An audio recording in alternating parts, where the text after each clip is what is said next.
আসসালামু আলাইকুম, কি অবস্থা সবার? আশা করি সবাই অনেক বেশি ভালো আছো। তোমরা যারা গুচ্ছ ভর্তি পরীক্ষার্থী আসো, বিজ্ঞান বিভাগের শিক্ষার্থী হওয়া সত্ত্বেও অনেকে তোমরা গণিত দাগাবা না বা জীববিজ্ঞান দাগাবা না। তো এর পরিবর্তে অনেকেই তোমরা বাংলা দাগাবা, কিন্তু বাংলা প্রস্তুতি আসলে কিভাবে নিবা এটা নিয়ে তোমাদের ধারণা অনেকটাই কম। তো ভাই আমাদের দ্বিতীয় পত্র কেমন ভাবে পড়বো আর প্রথম পত্র কিভাবে পড়বো, এইভাবে অনেকেই কিন্তু প্রশ্ন করতেছো।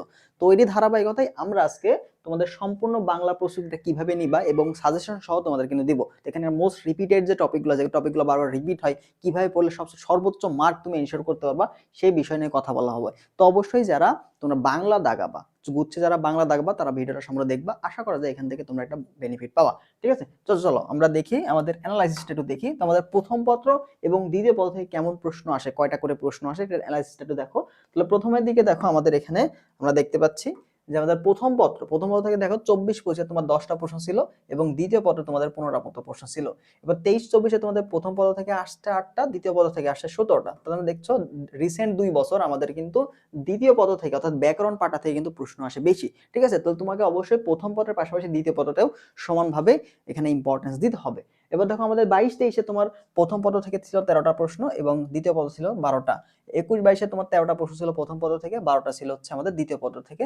20-21 তোমার প্রশ্ন ছিল মাত্র 10টা বাংলা ইংলিশের ক্ষেত্রে। তো সেই ক্ষেত্রে 3টা প্রশ্ন ছিল প্রথম পদ থেকে এবং 7টা প্রশ্ন ছিল দ্বিতীয় পত্র থেকে। তার মানে বুঝতেছো এখানে আমাদের প্রথম পত্র দ্বিতীয় পত্র দুইটাকেই আমাদের বেশি ইম্পর্টেন্স দিতে হবে। বিশেষ করে দ্বিতীয় পত্র পাঠটা থেকে কিন্তু প্রশ্ন দেখা যায় প্রায় বেশি এসে থাকে। ঠিক আছে, আচ্ছা তো প্রথম পত্র থেকে আমাদের কিভাবে পড়া দরকার চলো দেখি প্রথম পত্র পাঠটা।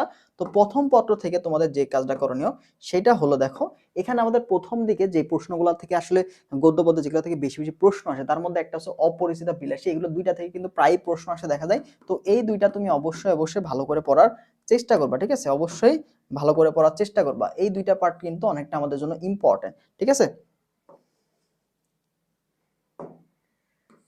এই দুইটা অনেক বেশি ইম্পর্টেন্ট। ঠিক আছে, এরপর আমাদের আসে হচ্ছে তোমার মাসি পিসি। তো মাসি পিসি থেকেও প্রশ্ন আসে, রেইনকোট থেকে গুরুত্বপূর্ণ টাইপগুলো আসে। ঠিক আছে, তাহারে পরে মনে এটা আমার পথ 18 বছর, এই কয়টা হচ্ছে পদ্ম থেকে প্রশ্ন আসে। তো এগুলো থেকে তুমি কি করবা, ইম্পর্টেন্ট যে লাইনগুলো আছে, হ্যাঁ আমাদের যে ইম্পর্টেন্ট যে লাইনগুলো আছে যেগুলো বিগত বছর আসছে বা আসার মতো ইম্পর্টেন্ট যে তথ্যগুলো আছে সেগুলো তুমি এখানে পড়ে ফেললেই তাহলে কিন্তু ম্যাক্সিমাম প্রশ্ন কম পাবা। আর সবচেয়ে বেশি যে প্রশ্ন আসে সেটা হচ্ছে দ্বিতীয় পদ থেকে যদি আসো, সরি সাহিত্য পাঠ থেকে যদি আসো, সেখান থেকে আমাদের লাল সালু সিরাজউদ্দৌলা এখান থেকে কিন্তু প্রশ্ন আসে। তার মধ্যে লাল সালু থেকে দেখা যায় যে বেশি প্রশ্ন আসতে দেখা গেছে। আর আমাদের এখানে যে পড়ার যে উপায়টা বা পড়বো কিভাবে, পড়ার ক্ষেত্রে তুমি এখানে গুরুত্বপূর্ণ যে লাইনগুলো এগুলাকে বেশি ইম্পর্টেন্স দিবা যেগুলো থেকে বিগত বছরে আসছে। ঠিক আছে, বিগত বছরে যে টাইপগুলো থেকে প্রশ্ন আসছে, বিগত বছর যে টাইপগুলো থেকে প্রশ্ন আসছে এবং তোমাদের গুচ্ছ অধিভুক্ত যে ভার্সিটিগুলো আছে সেখানে কেমন টাইপের প্রশ্ন ছিল সেগুলো ভালো করে পড়বা। ওই টাইপের প্রশ্ন থেকে ইনশাল্লাহ আসবে। এবার তোমাদের লেখক পরিচিতি, এটাকে তোমার বেশি ইম্পর্টেন্স দিতে হবে। ঠিক আছে, লেখক পরিচিতি থেকে বেশি ইম্পর্টেন্স দিতে হবে, কারণ এখান থেকে বেশি প্রশ্ন আসে। লেখকের লেখা যে বইগুলা, কোন কোন বই সে লেখছে, কত সালে, যে সালগুলা, একটা গদ্য বা পদ্য সর্বপ্রথম কোন বইতে বা কোন প্রকাশনাতে পাবলিশড হয়েছিল, এরকম যে প্রশ্নগুলো আছে, বেসিক যে তথ্যগুলো আছে সেগুলো থেকে কিন্তু ঘুরে ফিরে প্রশ্ন আসে। তো অবশ্যই লেখক পরিচিতি এবং গুরুত্বপূর্ণ যে লাইনগুলো এগুলো একটু ভালো করে দেখার চেষ্টা করবা। ঠিক আছে, তো আমাদের গুচ্ছ ক এক্সামের সাথে আমরা কিন্তু বাংলা ইংলিশ এক্সামগুলো নিচ্ছি। তো আমাদের এখানে বিজ্ঞানের যে 4টা বিষয় তার পাশাপাশি তুমি কিন্তু চাইলেই আমাদের গুচ্ছ এক্সামের সাথে বাংলা ইংলিশ এক্সাম ব্যবস্থাও কিন্তু আছে। ঠিক আছে, আচ্ছা যারা এখনো ভর্তি হও নাই দ্রুত কিন্তু হোয়াটসঅ্যাপে যোগাযোগ করে ভর্তি হয়ে যাওয়া। এরপর আসলে আমাদের বাংলা দ্বিতীয় পত্রের মোস্ট রিপিটেড টপিক, অর্থাৎ প্রত্যেক বছরই দেখা যায় যে আসে, ঘুরে ফিরে 2-3 বছরে আসছে প্রশ্ন, এরকম রিপিটেড প্রশ্নের উপর আমরা একটা সাজেশন দিব।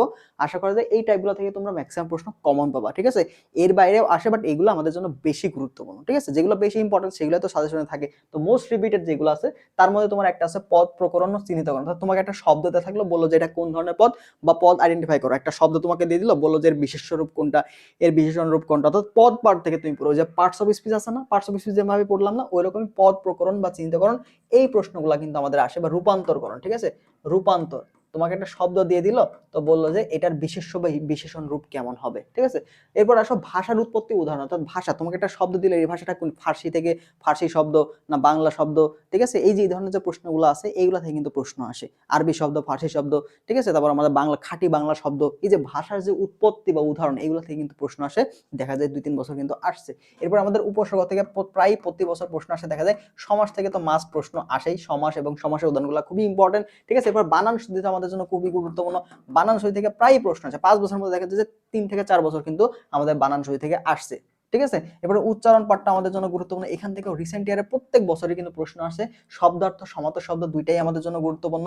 এরপর তোমাদের বাক্যের প্রকারভেদ থেকে কিন্তু প্রশ্ন আসে, তো বাক্যের যে প্রকারভেদগুলো আছে সেগুলো ভালো করে দেখবা, এবং পারিভাষিক শব্দগুলো কিন্তু আমাদের জন্য গুরুত্বপূর্ণ, প্রকৃতি ও প্রত্যয়, বাগধারা। তো এই যে এখানে যে টপিকগুলো দেখলা, এই টপিকগুলো থেকে কিন্তু রিসেন্ট ইয়ারগুলোতে আমাদের গুচ্ছতে রিপিটেড প্রশ্ন বারবার আসে, এরকম টাইপ যেগুলো সেগুলো হচ্ছে এইগুলা, ঠিক আছে, এগুলো হচ্ছে এগুলা। তো এর বাইরে যেগুলো আছে সেগুলো হচ্ছে তোমার ধ্বনি থেকে পড়বা, ঠিক আছে, ধ্বনি থেকে পড়বা। এরপর আমাদের যে মধ্যাহ্নত্ব বা হচ্ছে ব্যাকরণের সত্য, ঠিক আছে, এটার যে উদাহরণগুলো আছে এই উদাহরণ থেকে প্রশ্ন আসে, তো এগুলো ভালো করে দেখবা, ঠিক আছে। এই ধরনের বেসিক কিছু প্রশ্নগুলো বাইরে থেকে এসে তুমি পড়বা, বাট আমাদের এখানকার যে টপিকগুলো দেওয়া আছে এই টপিকগুলো মোস্ট রিপিটেড এবং মোস্ট ইম্পর্টেন্ট, ঠিক আছে। চেষ্টা করবা এই টপিকগুলো সর্বোচ্চ ইফোর্ট দিয়ে বেশি বেশি করে পড়ার, ঠিক আছে। তো তুমি দেখতে পাচ্ছ আমাদের যে এক্সাম ব্যাচটাতে আছে, আমরা কিন্তু এখানে বাংলা ইংরেজিতে সাজেশন, এখানে কিন্তু সবগুলো ইম্পর্টেন্ট টাইপের উপরে আমরা কিন্তু এক্সাম রাখতেছি। দেখো বাংলার ক্ষেত্রে বাংলা প্রথম, দেখো বাংলা একে আমরা প্রথম পত্র দ্বিতীয় পত্র দুইটা মিলে কিন্তু এক্সামগুলো রাখছি, যেগুলো ইম্পর্টেন্ট যেগুলো তোমার আসার মতো সবগুলো টপিক কিন্তু এখানে আছে। এর বাইরে আরো কিছু এক্সট্রা এক্সাম থাকবে, মেগা এক্সাম থাকবে, সেখানে কিন্তু আমরা গুরুত্বপূর্ণ আরো টপিকের উপর এক্সামগুলো নিব, ঠিক আছে। ইংলিশের পাশে দেখো ইংলিশ যে ইম্পর্টেন্ট টাইপগুলো যেগুলো গুচ্ছে আসার মতো সেগুলো কিন্তু আমরা এখানে নিচ্ছি। তো ওভারঅল আমাদের ফিজিক্স কেমিস্ট্রি ম্যাথ বায়োলজির পাশাপাশি আমরা যারা তোমরা বাংলা অথবা ইংরেজি দাগাচ্ছ তার উপরেও কিন্তু এক্সামের ব্যবস্থা আমরা এখানে এক্সাম বেসে রাখতেছি, ঠিক আছে। তো আমাদের গুচ্ছ এক্সাম সাজেশন বাসটা এটা তোমাদের জন্য অনেক বেশি হেল্পফুল হতে যাচ্ছে, যারা গুচ্ছ পরীক্ষা দিবা তাদের জন্য কিন্তু এটা অনেক বেশি হেল্পফুল যাচ্ছে, ঠিক আছে, অনেক অনেক অনেক বেশি হেল্পফুল। যারা এখনো আমাদের গুচ্ছ এক্সামের সাথে তোমরা এনরোল করো নাই, তো এক্সামের পাশাপাশি এক্সামগুলো দেওয়া তো ইম্পর্টেন্ট, আমরা গুরুত্বপূর্ণ প্রশ্নের উপরে কিন্তু এক্সামগুলো নিচ্ছি। দেখা যায় যে অনেক পরীক্ষা আমাদের প্রশ্নগুলো বাংলা থেকে দেখা যায় হুবহু কিন্তু কমন চলে আসে, ঠিক আছে। তো এগুলো কিন্তু তোমাদের জন্য অনেক অনেক বেশি ইফেক্টিভ হবে, ঠিক আছে। তো আশা করা যায় সাজেশনটা মাথায় রাখার চেষ্টা করবা, এটা অবশ্যই স্ক্রিনশট মেরে রাখতে পারো, বা আমাদের এটা পিডিএফটা আমাদের টেলিগ্রাম গ্রুপে দিয়ে দিব, সেখানে তুমি যুক্ত হয়ে যেতে পারো, যুক্ত হলেই তুমি পিডিএফ গুলাও কিন্তু পেয়ে যেতে পারো, ঠিক আছে। তো এগুলো আমাদের জন্য ছিল বাংলা প্রথম পত্রের, বাংলা দ্বিতীয় পত্রের সবচেয়ে বেশি ইম্পর্টেন্ট টপিক। তো এগুলো পড়বা কোথা থেকে, এগুলো পড়ার ক্ষেত্রে আমরা বলি সেটা হচ্ছে আমাদের নবম দশম শ্রেণীর যে বইটা আছে না, নবম দশম শ্রেণীর যে বই বাংলা দ্বিতীয় পত্র বই, এই বইটা তুমি ভালো করে পড়বা, ঠিক আছে। বাংলা দ্বিতীয় পত্রের বই এই উদাহরণগুলো আমাদের এখানে যে টপিকগুলো আমরা লিখছি এই টপিকগুলোর তুমি কি করবা, নবম দশম শ্রেণীর বাংলা ব্যাকরণ পাঠ থেকে উদাহরণগুলো ভালো করে দেখবা। এছাড়া তুমি কোশ্চিন ব্যাংকটা ভালো করে দেখবা, ঠিক আছে, কোশ্চিন ব্যাংকটা একটু ভালো করে দেখবা। কোশ্চিন ব্যাংক থেকে বিগত বছরের বিভিন্ন ভার্সিটিতে আসা প্রশ্নগুলো তুমি এই টপিকগুলোর আন্ডারে সলভ করলে ইনশাআল্লাহ কভার করে ফেলবা। যে কোনো একটা গ্রামার বই, যে কোনো একটা ব্যাকরণ বই থেকে তুমি এগুলো রুলস এবং হচ্ছে উদাহরণগুলো পড়লে দেখবা যে ওখান থেকে ম্যাক্সিমাম প্রশ্ন চলে আসে। সবচেয়ে বেশি ইম্পর্টেন্ট হচ্ছে আমাদের যে নবম দশম শ্রেণীর যে বইটা আছে এই বই থেকে দেখা যায় যে আমাদের যে উদাহরণগুলো, যেমন সমাসের উদাহরণগুলো, বানান শুদ্ধির কিছু উদাহরণগুলো, উচ্চারণের কিছু উদাহরণগুলো, এগুলো কিন্তু ঘুরে ফিরে প্রশ্ন চলে আসে, এগুলো ভালো করে দেখবা। তারপর বানান শুদ্ধি, উচ্চারণ, সমাস, এগুলো কিন্তু আমাদের বিসিএস এর যে প্রশ্নগুলো যেগুলো আসে সেগুলো কিন্তু আমাদের বিসিএস বা বিভিন্ন জবে আসছে, এই প্রশ্নগুলো কিন্তু ঘুরে ফিরে চলে আসে, বানান শুদ্ধি, সমাস, উচ্চারণ, শব্দার্থ, ঠিক আছে, এগুলো ভালো করে দেখবা। তো এগুলো বিগত বছরের প্রশ্নের টাইপগুলো ধরে ধরে যদি পড়তে পারো তাহলে কিন্তু দেখবা যে ম্যাক্সিমাম প্রশ্ন তুমি কমন পেয়ে যাবা। দেখতে হচ্ছে এখানে কিন্তু অনেকগুলো টাইপ, আলটিমেটলি দেখা যায় যে যারা পারো বাংলা তারাই দাগাবা, না হলে কিন্তু অনেকে মার্ক কমে যায়। ম্যাথের ক্ষেত্রে তুমি যদি দেখো এক্সট্রা কিছু চ্যাপ্টার যদি সিলেক্ট করো, ওখানে অল্প কিছু টাইপ আছে সেগুলো ভালো করে পড়লে কিন্তু কভার হয়ে যাবে, ওই নিয়ম থেকে আসে। কিন্তু বাংলা তুমি যদি হুবহু কমন না আসে তুমি এখানে ভালো করতে পারবা না। তবুও যারা বাংলা দেখাতে চাচ্ছ এটা তোমার আপ টু ইউ, ঠিক আছে। তো অবশ্যই যারা বাংলা দাগাবা এই টপিকগুলো একটু ভালো করে পড়ার চেষ্টা করবা। বাংলা প্রথম পত্রের ক্ষেত্রে বাংলা প্রথম পত্রের মেইন বইটা একটু ভালো করে পড়ার চেষ্টা করবা, তাহলে কিন্তু দেখা যাবে ম্যাক্সিমাম টাইপগুলো তুমি ইনশাআল্লাহ কমন পেয়ে যাবা, ঠিক আছে। তো আমাদের গুচ্ছক এক্সামে যারা ভর্তি পাও হোয়াটসঅ্যাপে যোগাযোগ দিও, আর এক্সট্রা কিছু জানার থাকলে সেটা অবশ্যই কমেন্ট করবা, আমি সেখানে রিপ্লাই দেওয়ার চেষ্টা করবো। আর এটা পিডিএফটা আমাদের টেলিগ্রাম গ্রুপে দিয়ে দিচ্ছি, সেখান থেকে অবশ্যই তুমি কালেক্ট করে নিও, ঠিক আছে। ভালো থাকো সবাই, আল্লাহ হাফেজ।